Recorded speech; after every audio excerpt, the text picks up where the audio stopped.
I never grew up in a religious atmosphere, but because of the school, I memorized all the Arabic prayers.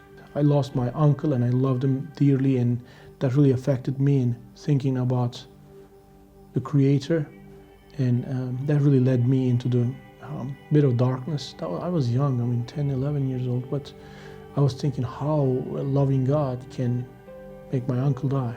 After that, I became an atheist, and for a long time, I started to question if there was God exist.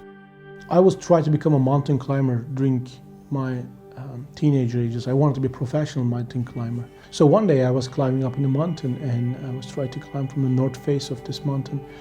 I fall down in a cliff, and I cut everywhere in my body, and it was messy and bloody, and that hurts a lot. And I started getting hypothermia, lost everything in my bag. I was already hurting so much and so cold, and I thought that I was dying there.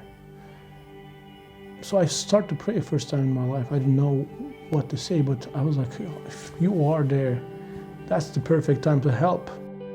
It was about 10, 15 minutes past. I did not see anything or felt anything or hear anything, but I just have an assurance in my heart that I was not alone up there in that mountain. Praise the Lord, I survived that mountain, and I climbed down, and there were some people to help me there.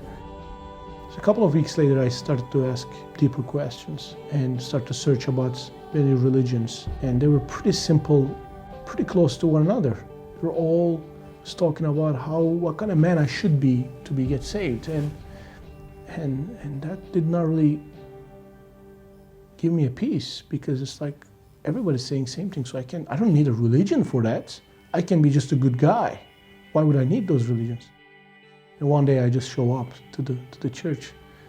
I went there and asked this pastor questions. It's like, and he answered me, and I heard the first time the gospel there. It was not about me. It was about Him who created us. It was about Him who died for us on the cross. That was amazing. That was so refreshing.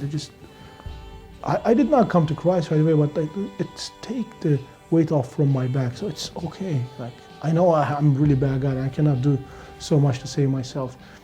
A couple days later, I came back, and there was a service Thursday night, and my heart just crashed. I started to cry and gave my life to Christ.